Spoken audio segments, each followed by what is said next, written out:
taking a spin in a Morgan Roadster.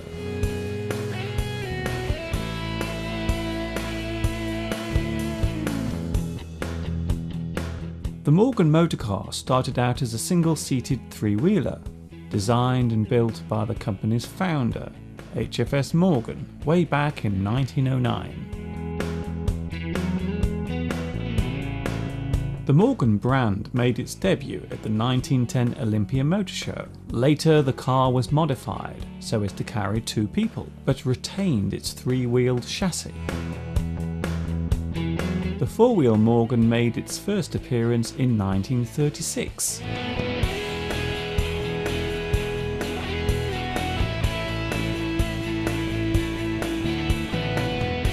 The vehicle we are riding in today is the 3-litre V6 Roadster, which is one of Morgan's newest models.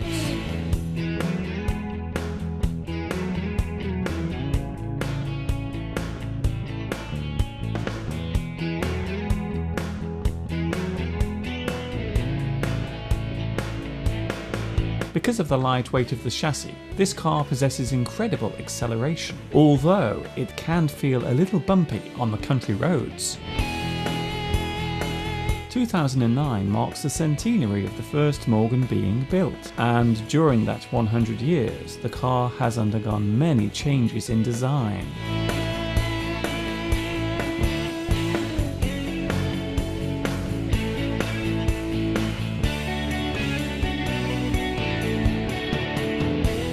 The low seating gives you an exhilarating sense of both motion and speed thanks to its 203 brake horsepower engine.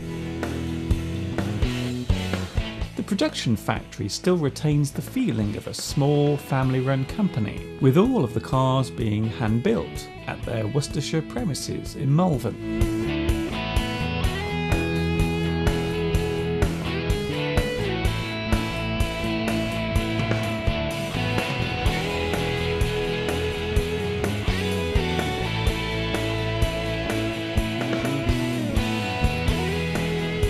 To say that the Morgan sports car is popular is an understatement. At the height of its popularity, there was a 3-year waiting list of future Morgan owners, all eager to get their hands on one of the vehicles for themselves.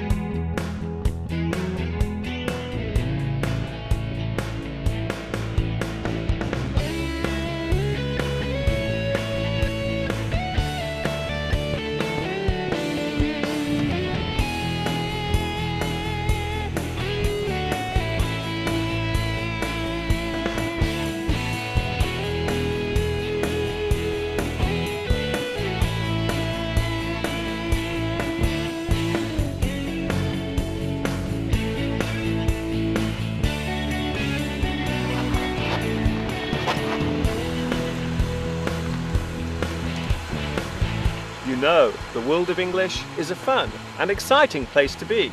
I'm so glad you could join me for another lesson.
Yes, Miss Thorndyke, what is it? Mr. Duncan, there is a gentleman here to see you about some important business.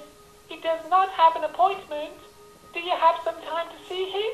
He says he can wait. No, I'm afraid I can't see him now. I'm too busy. And could you please cancel my 10 and 11 a.m. appointments? Thank you. Very well, Mr. Duncan. Hi everybody, this is Mr. Duncan in England. How are you today? Are you okay? I hope so. Are you happy? I hope so. In today's lesson, we are going to take a look at the many different items you will find within this particular working environment as we take a tour around Mr. Duncan's office. Not now, Miss Thorndyke.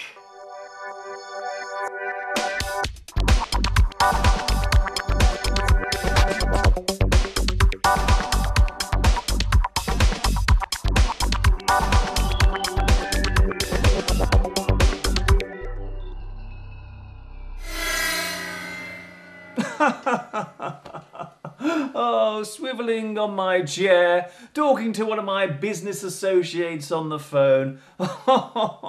Yes, this is what it's like being a boss. Bye-bye. An office is generally seen as a place of work involving writing, typing, conversation, and the storing or filing of information. Normally with at least one desk and chair placed inside it. An office can be one small room or a group of many spaces on a large number of floors or levels. The office environment can be based in a small building, a large tower block, or even in your house.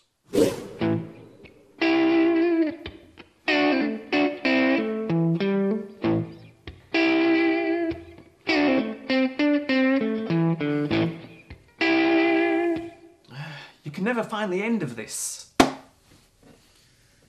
The most common types of furniture found in an office include a desk at which to sit, a high-backed chair which can normally turn or swivel and move about on wheels or casters, at least one filing cabinet where papers and important documents are kept in alphabetical order so they can be easily searched through and referred to when needed. Of course, there will also be a telephone and maybe a fax machine. A photocopier or Xerox may also be present. Finally, let us not forget everyone's best friend, the computer. Oh yes, an office is not an office without one of these.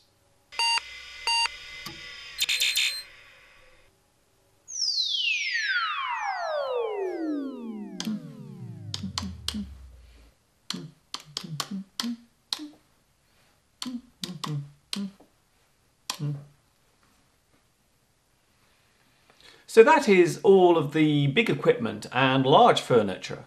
But what about the smaller items?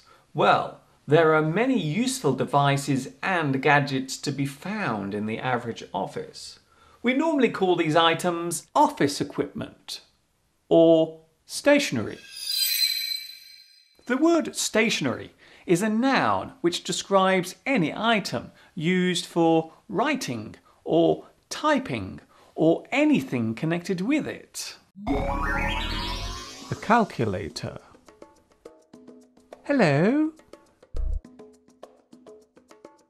Sticky tape, sellotape, scotch tape, hole punch, a stapler, staples, a staple remover, correction fluid, Tipp-Ex, whiteout,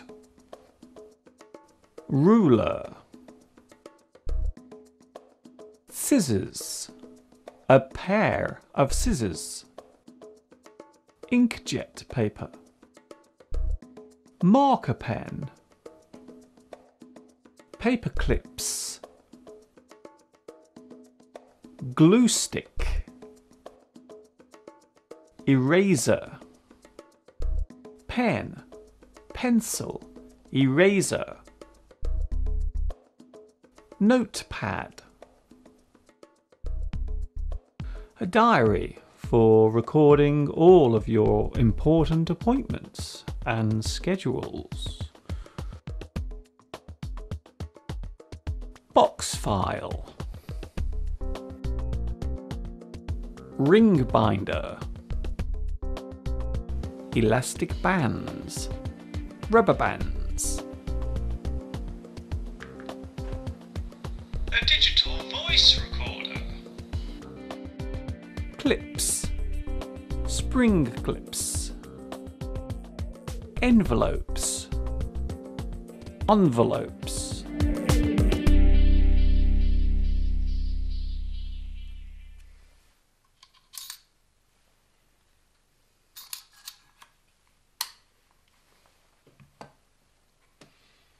let us not confuse the word stationery with stationery.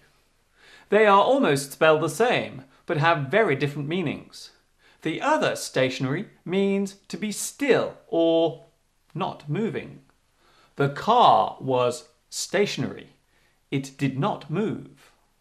I bought some stationery for the office.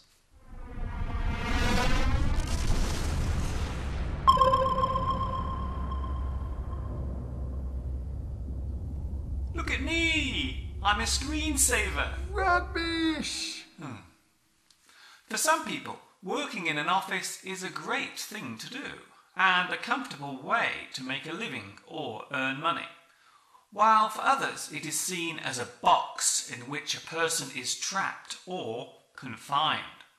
They would see this job as boring or tedious. So, working in an office is definitely not for everyone.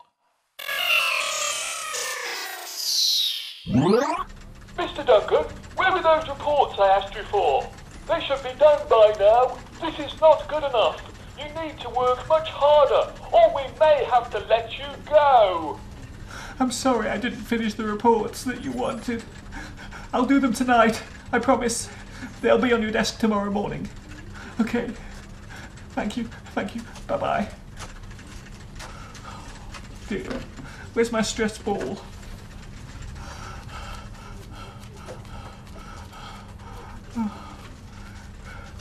Working in a busy office can be a very stressful thing to do.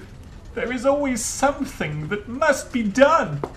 Taking phone calls from angry customers, typing out reports, not to mention keeping the manager happy.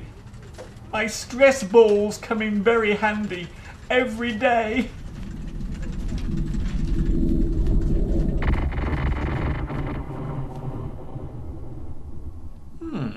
Which colour shall I write in today? I'm in a green mood. Yes. As I mentioned earlier on, an office can even be created in your own home. These days, it is not unusual to find a small business operating from the corner of a living room, spare bedroom, or even the garage. Whatever type of firm you are running, you will need an office of some description so as to help your company run as smoothly as possible.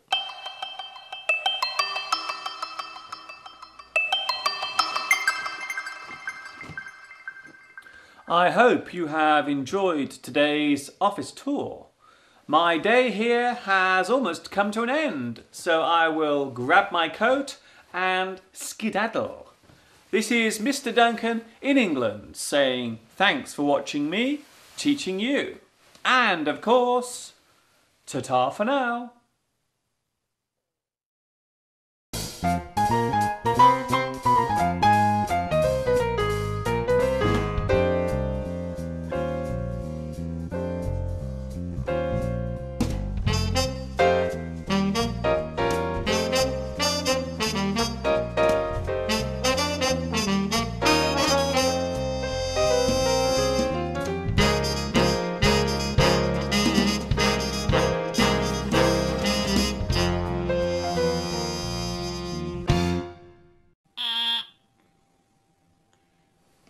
Yes, what is it?